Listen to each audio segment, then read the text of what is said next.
दोस्तों स्वागत है आपका। आज हम लेकर आए हैं वेंसडे सीजन 2 की पूरी कहानी, शुरू से लेकर अंत तक, एपिसोड बाय एपिसोड। तो चलिए शुरू करते हैं। वीडियो पसंद आए तो वीडियो को लाइक, कमेंट और हमारे YouTube channel top real cinema को सब्सक्राइब करना ना भूलें। Episode 1, the broken visions. Season की शुरुआत होती है वेंसडे एडम्स से, जो अपनी गर्मियों की छुट्टियों के बाद वापस लौट रही है नेवरमोर एकेडमी। लेकिन इस बार सब कुछ पहले जैसा नहीं है। वेंसडे की साइकिक पावर्स यानी भविष्य देखने की शक्ति अब सही से काम नहीं कर रही। उसे विजन्स तो आते हैं लेकिन अधूरे। कभी कभी दिखता है खून से सना कमरा, कभी जलती हुई मशाले और कभी कोई अंधेरा चेहरा। वो सोचती है, क्या मेरी शक्ति अब मुझसे छिन रही है या मुझे किसी और दिशा में ले जाया जा रहा है। इधर नेवरमोर में प्रिंसिपल वीम्स की मौत के बाद नया प्रशासन बन चुका है, नए फेसेस आए हैं और माहौल पहले से ज्यादा डरावना।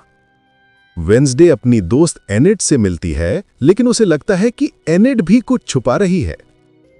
एपिसोड खत्म होता है एक सस्पेंस के साथ। वेंसडे को अपने विजन्स में दिखता है उसका भाई पग्सली एडम्स जंजीरों में बंधा हुआ। एपिसोड 2, स्लर्प का आगमन। इस एपिसोड में आता है असली ट्विस्ट। नेवरमोर में एक नया स्टूडेंट दाखिल होता है, आइजैक नाइट। लेकिन असलियत में वो इंसान नहीं, एक ज़ॉम्बी है। लोग उसे स्लर्प कहते हैं। स्लर्प का एक ही मकसद है, अपनी बहन फ्रांसवा गैल्पिन को हाइड बीमारी से बचाना। लेकिन इलाज के लिए उसे चाहिए एडम्स परिवार की शक्ति, खास तौर पर वेंसडे का छोटा भाई पग्सली। अब वेंसडे शक करने लगती है कि आइजैक और उसका परिवार कुछ बड़ा प्लान कर रहे हैं। वो लाइब्रेरी में पुराने रिकॉर्ड्स देखती है और उसे वहां से एडम्स परिवार का काला सच पता चलता है। थिंग, जो एडम्स परिवार का वफादार हाथ है, असल में वही आइजैक का कटा हुआ हाथ था। एपिसोड खत्म होता है एक चिलिंग मोमेंट से, जहां थिंग को पहली बार अपने पुराने मालिक की गंध पहचान में आती है। Episode 3, kidnapping. अब कहानी तेज हो जाती है। आइजैक और फ्रांसवा पग्सली को किडनैप कर लेते हैं। उनकी योजना है उसकी बिजली जैसी शक्ति का इस्तेमाल करना, वो शक्ति जो गोमेज की ब्लड लाइन से आती है। वेंसडे और एनिड उसे बचाने निकलते हैं, लेकिन आइजैक ने नेवरमोर की नीचे एक सीक्रेट लैब बनाई है जहां वो एक्सपेरिमेंट्स करता है। वेंसडे की साइकिक पावर्स बार बार फेल हो रही हैं। उसे विजन्स तो आते हैं लेकिन क्लियर नहीं। कभी पग्सली की चीखें, कभी एक टूटी हुई मशीन। एपिसोड का आखिरी सीन, वेंसडे उस लैब में पहुंचती है और वहां देखती है पग्सली एक मशीन से बंधा हुआ। अब कहानी फोकस करती है एनिड पर। उसे पता चलता है कि वो सिर्फ एक साधारण वेयरवुल्फ नहीं, बल्कि अल्फा वुल्फ है। अल्फा बनने का मतलब वो फुल मून पर किसी भी समय अपना रूप बदल सकती है, लेकिन अगर ऐसा हुआ तो शायद कभी इंसान ना बन पाए। एनिड डर और हिम्मत के बीच झूलती है।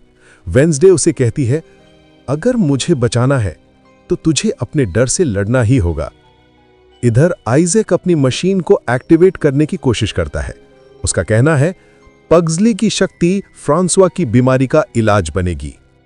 एपिसोड के एंड में एनिड फुल वुल्फ रूप में आती है और आइजैक से भिड़ जाती है, लेकिन उसकी हालत देखकर वेंसडे के दिल में डर बैठ जाता है। क्या उसकी दोस्त अब कभी इंसान बन पाएगी? पार्ट 2 की शुरुआत धमाकेदार होती है।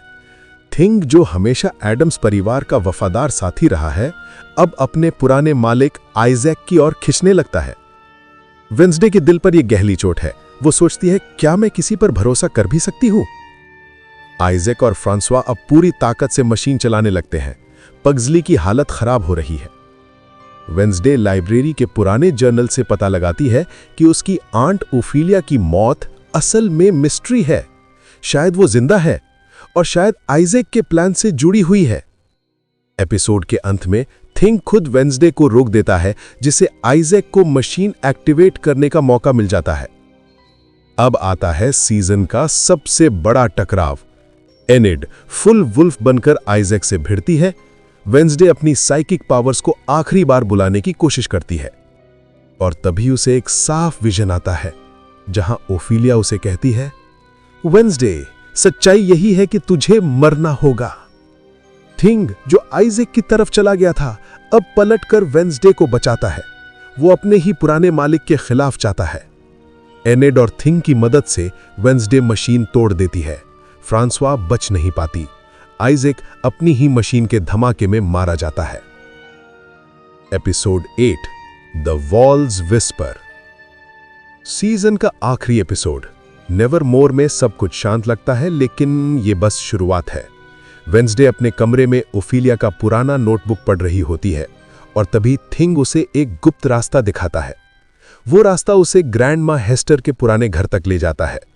एक अंधेरा कमरा, दीवारों पर खून से लिखा है वेंसडे मस्ट डाई, और उस कमरे में उसकी आंट ओफिलिया जिंदा मिलती है, लेकिन उसकी आंखों में नफरत भरी है। एपिसोड यहीं खत्म होता है और पूरे सीजन का सबसे बड़ा सवाल छोड़ जाता है। क्या ओफिलिया ही अगले बड़े विलन होंगी? क्या एनेड हमेशा के लिए वुल्फ रह जाएगी? और क्या वेंसडे अपनी किस्मत से बच पाएगी? तो दोस्तों, ये थी वेंसडे सीजन 2 की पूरी कहानी। सस्पेंस, मिस्ट्री और एडम्स परिवार के पुराने राजों से भरी। आपको क्या लगता है कि ओफिलिया का असली इरादा क्या है? क्या वो वेंसडे को मारना चाहती है या उसके पास कोई और बड़ा प्लान है? कमेंट्स में बताइएगा जरूर। और हां, अगर आपको ये वीडियो पसंद आया हो तो चैनल को सब्सक्राइब करना मत भूलना।